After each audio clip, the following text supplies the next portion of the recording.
Now we'll study about the importance of pH in our life. Are plants and animals pH sensitive? Yes, plants and animals are pH sensitive. They can survive only in a narrow range of pH.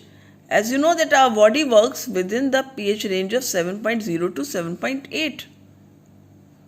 If below 7, the medium will be acidic, and if more than 7.8, the medium will be alkaline, and then it will be difficult to our body to work properly. You can say our body systems will not work properly.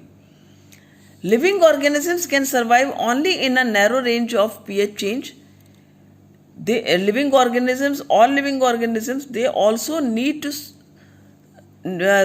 some limited range of the pH. If the pH changes more, it is difficult to them to survive then. And you know that acid rain, whenever acid rain falls, means when rainwater contains acid, it is called acid rain, and its pH is less than 5.6. So when it flows into water, it lowers the pH of river water as well. And the survival of aquatic life in such rivers becomes difficult, because the aquatic life also can survive only in a limited range of pH.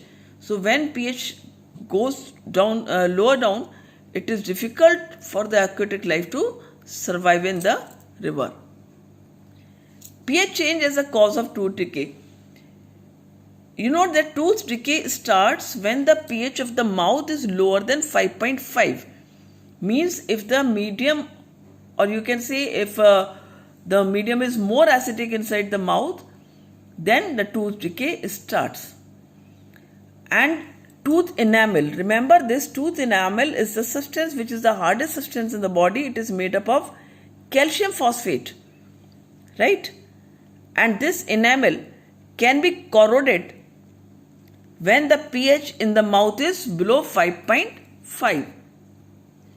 Means if the medium is becoming more acidic, 5.5 also is a bit acidic, but if the pH is going down, then 5.5, then this affects on our enamel and it starts corroding.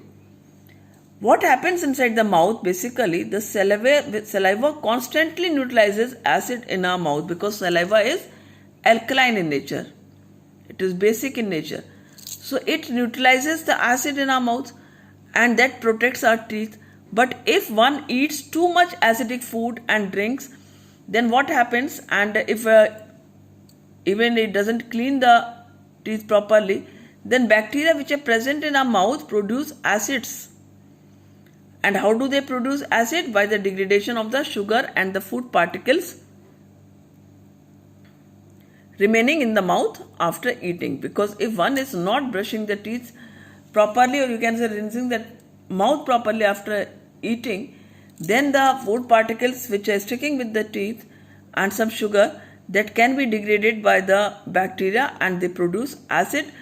So the best way to prevent this is to clean the mouth after eating food, and using toothpaste which are generally basic in nature for cleaning the teeth, so that it can neutralize the excess acid and that can prevent the tooth decay.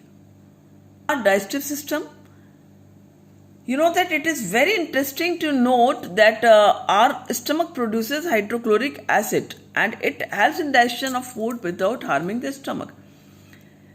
You know that in bio you have studied about the digestive system, that in our body, in the stomach, the HCl, that is an acid, is produced by the stomach wall. You know that, can you imagine if the stomach walls are producing acid, it may harm the stomach, but it doesn't happen so. Why? Because in the stomach wall, there is mucus also secreting, and this mucus protects the stomach wall. But you know that if more than that particular amount of acid will be secreted, when it will be secreted, if we are eating spicy food, if we are eating fast food and the food which is not easily digested. So because of the indigestion, the stomach produces too much acid, and then this acid causes pain and irritation. So for getting rid of this pain, people use bases that called antacids, And these antacids usually neutralizes the excess acid, right? And these are magnesium hydroxide, milk of magnesia, a mild base that is often used for this purpose. There are so many antacids which are coming in the market, and even that is used in homes for making some dishes also.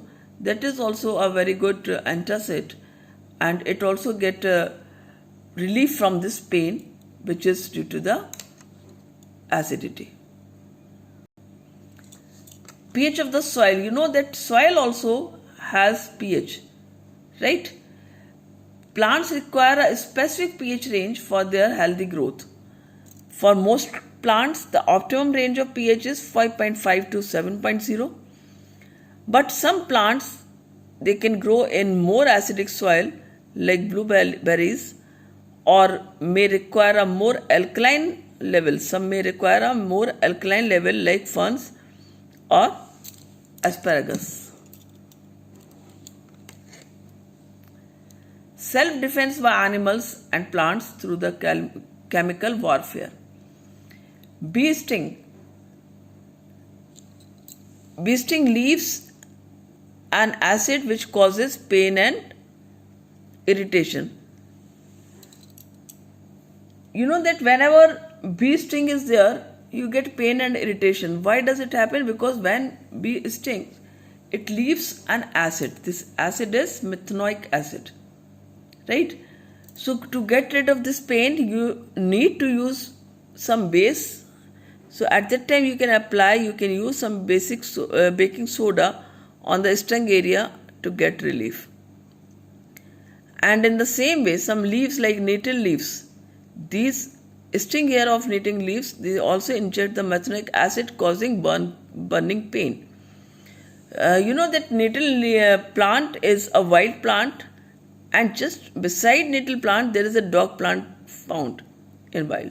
So whenever nettle plant's leaves inject the methanoic acid, and from this dog plant you can get relief. If you are rubbing the dog plant on the stinging area, it will give relief. I hope you all have got properly what is pH and how much it is important in the life of all living organisms, right? And in human body also. Thank you.